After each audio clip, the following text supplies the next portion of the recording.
આજે મેં ફરાળી પૂરી બનાવી છે જે ખૂબ જ સોફ્ટ બને છે અને ખૂબ જ સરસ લાગે છે ખાવામાં। જે સ્વામિનારાયણ લોટ આવી રીતે ફરાળી આવે છે એમાંથી આ પૂરી બનાવેલી છે। એની અંદર આપણે બાફેલું બટેકું, મીઠું અને મોણ માટે થોડું તેલ એડ કરી લઈશું। પછી આવી રીતે મસળીને લોટ બાંધવાનો છે। પહેલાં એમને મસળી લેવાનું, પછી થોડું પાણી એડ કરી અને આવી રીતે લોટ બાંધી લીધો છે। થોડો તેલવાળો કરીને આવી રીતે મસળી લઈશું। ત્યાર પછી એમાંથી નાના લુવા કરીને આપણે એની પૂરી વણીશું। પૂરી વણવા માટે અહીંયા પ્લાસ્ટિકનો યુઝ કર્યો છે મેં। ઉપર અને નીચે પ્લાસ્ટિક રાખવાથી એકદમ ઝડપથી પૂરી વણાશે।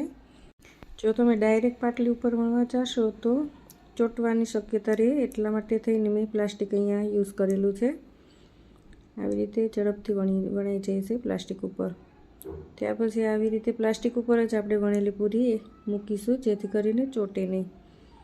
આવી રીતે એક પછી એક બધી જ પૂરી મેં વણી લીધી છે અને સાઈડમાં તેલ પણ ગરમ મૂકી દીધું છે જેથી કરીને આપણે પૂરી વણીએ ત્યાં તેલ ગરમ થઈ જાય। ત્યાર પછી આપણે એક પછી એક આવી રીતે પૂરી તેલની અંદર મૂકતા જઈશું અને તળી લઈશું। એકદમ ફૂલીને દડા જેવી થશે। સૂકી ભાજી, પૂરી અને દહીં સાથે સર્વ કર્યું છે મેં। જો તમને મારી રેસીપી ગમે તો લાઈક અને સબસ્ક્રાઈબ કરજો।